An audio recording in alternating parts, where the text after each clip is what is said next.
Welcome to TDS studios. Hi friends, எல்லாம் பிரமாதமாக இருப்பீங்கன்னு நம்புகிறேன். தமிழ் மொழியை பற்றி ஒரு சில தகவல்கள். அதாவது அந்த காலத்திலேயே தமிழ் மொழிக்கு மதுரையில் பாண்டிய மன்னர் காலத்தில் சங்கம் வச்சு வளர்த்துருக்காங்க. அந்த அளவுக்கு தமிழ் மொழி ஆழமானது, மிகவும் அர்த்தபுஷ்டி உள்ளது. அந்த மாதிரி ஒரு சிறப்பான மொழி வேறு எங்கும் இல்லை அப்படிங்கிற மாதிரியெல்லாம் நிறைய பெரியவர்களை சொல்லியிருக்காங்க. யாமறிந்த மொழிகளிலே உங்களுக்கு தெரியும் இல்லைங்களா?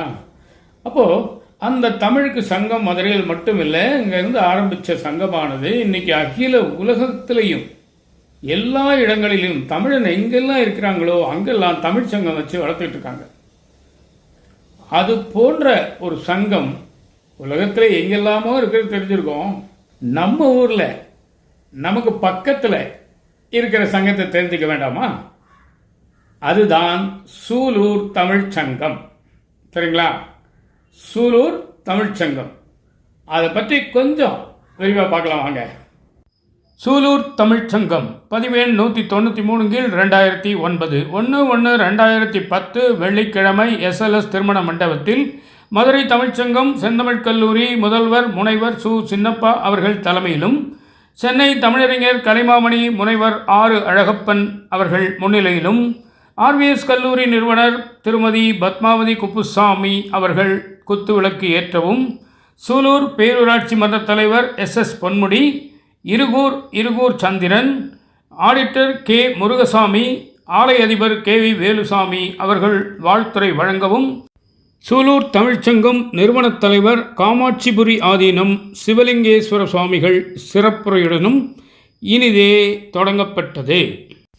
விழாவில் மூத்த தலைமை ஆசிரியர்கள் SP கிருஷ்ணசாமி ஐயா, SA சுப்பிரமணியம் ஐயா, புலவர் வெள்ளியங்கிரி, மி காளிமுத்து, புலவர் ராசி அண்ணன், புலவர் பொன்முடி சுப்பையன், திருமதி பத்மாவதி குப்புசாமி, பொது உடைமை தோழர் மௌனசாமி, தியாகி மிசா கந்தசாமி ஐயா ஆகியோரை சூலூர் கலைப்பித்தன் வெண்பா பாடி வரவேற்று அவர்களுக்கு மரியாதை செலுத்தப்பட்டது.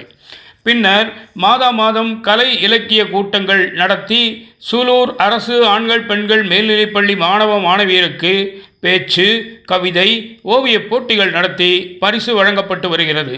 குறிப்பாக ஒரு சிறுவன் 1330 குறட்பாக்களையும் முன்னர் பின்னர் நடுப்பகுதி என்று எப்படி திருக்குறள் அடியை மாற்றி கேட்டாலும் சரியாக பதில் சொல்லி பாராட்டு பெற்றான்.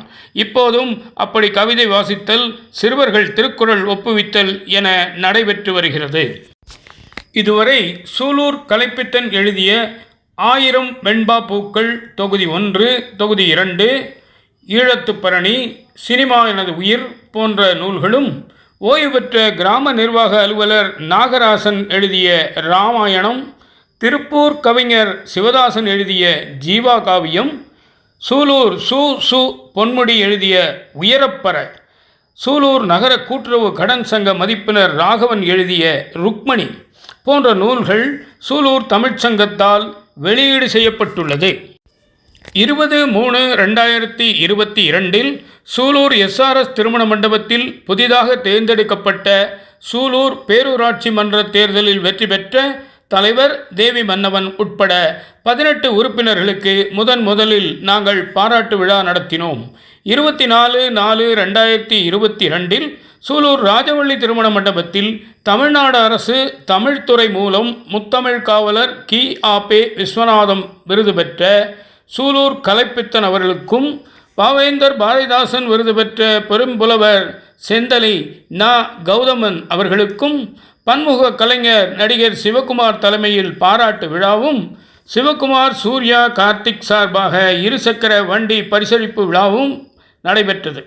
19/2/24 சூலூர் கலங்கல் சாலை லட்சுமி நகரில் சிவகுமார் தலைமையில் சூலூர் தமிழ்ச்சங்கம் 14ஆம் ஆண்டு விழா நடைபெற்றது. ஆக இப்படி சாதாரண சூலூரில் பிறந்த வருங்கால சந்ததியினரை, மாணவ மாணவியரை அவரவர் விரும்பும் துறைகளில் சாதனையாளராக்கி சூலூருக்கு பெருமை தேடித்தரும் வகையில் தொண்டாற்றி வரும் சூலூர் தமிழ்ச்சங்கத்தில் உறுப்பினராக சேர்ப்பித்து பிறந்த பயனை பெரும் பேரடைய செய்யுங்கள். ஆமாம், நாம் இப்போ என்ன செய்யலாம்? சூலூர் அப்படிங்கிற ஊர்லேயே பாருங்கள், ஒரு சூழ் கொண்டு இருக்கிறது. அப்போ அங்கே இருக்கிறவங்க எல்லாருமே ஏதோ ஒரு வகையில் திறமைசாலிகளாக தான் இருப்பாங்க. ஆகவே நாமும் மாதச்சந்தாவோ ஆண்டு சந்தாவோ ஆயுள் சந்தாவோ புரவலராகவோ சேர்ந்து அந்த சங்கத்திற்கு பெருமை சேர்ப்போம், தமிழுக்கும் தொண்டு செய்வோம். நன்றிங்க, வணக்கங்க.